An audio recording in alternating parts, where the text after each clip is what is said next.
بسم اللہ الرحمن الرحیم۔ پیارے بچوں، جو ہماری تیسری کہانی کا عنوان ہے قانون سب کے لیے ایک ہے۔ غسان ایک قبیلہ تھا جو عربوں کا قبیلہ تھا، جو شام کے ملک کے قریب آباد تھا، اور وہاں ان کی حکومت تھی۔ اور جب پہلے وہاں عیسائیوں کی جو سلطنت تھی اس کا حصہ رہا، اور بعد میں وہ علاقہ فتح ہو گیا تو مسلمانوں کے زیر اثر آ گیا۔ ایک مرتبہ حضرت عمر رضی اللہ تعالی عنہ کے دور میں وہاں کے جو قبیلے کا بڑا سردار تھا غسان قبیلے کا جو بڑا سردار تھا جبلہ بن ایہم، اس نے اسلام قبول کر لیا تھا، اور وہ بڑی شان و شوکت سے حج کرنے کے لیے آیا۔ حضرت عمر رضی اللہ تعالی عنہ بھی وہاں حج کے لیے مکہ پہنچے ہوئے تھے۔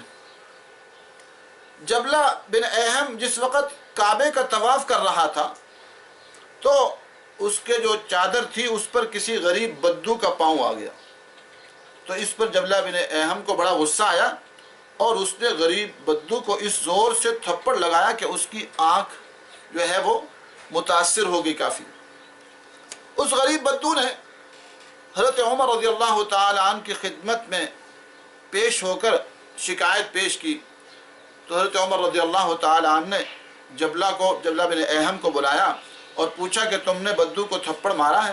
اس نے کہا بالکل مارا ہے، اس نے میری چادر پر کیوں جو ہے اس کا پاؤں آیا؟ اس نے دیکھا نہیں کہ میں سردار ہوں؟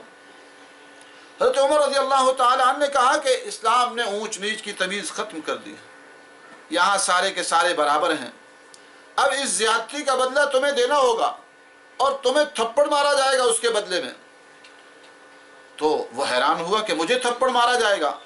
تو حضرت عمر رضی اللہ تعالی عنہ نے فرمایا کہ ہاں، اسلام چھوٹے اور بڑے کی تمیز ختم کرتا ہے، جب انصاف سب کے لیے برابر ہوگا۔ تو اس نے کہا کہ مجھے ایک دن کی مہلت دیجئے، میں سوچ لوں۔ آپ نے فرمایا سوچ لو۔ انہوں نے فرمایا یا تو تمہیں یہ معاف کر دے اور یا تمہیں سزا دی جائے گی۔ اور اس کے بعد چونکہ اس کی قسمت میں جو ہے وہ اسلام کی جو دولت آئی تھی اس کی قدر نہیں کی، اس لیے اور وہ وہاں سے بھاگ کھڑا ہوا اور جا کے اس دنیا میں عیسائیوں سے مل گیا، اور وہیں اس کی وفات ہوئی۔ تو پیارے بچوں، اسلام جو ہے وہ انصاف کا کہتا ہے، اور انصاف ہی کے ذریعے سے ملک چلا کرتے ہیں۔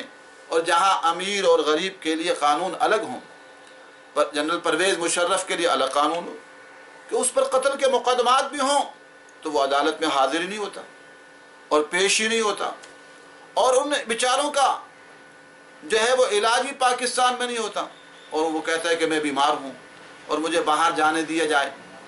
اور ہمارے بڑے بڑے جو ہے جب بیمار ہوتے ہیں تو ان کا لندن میں علاج ہوتا ہے۔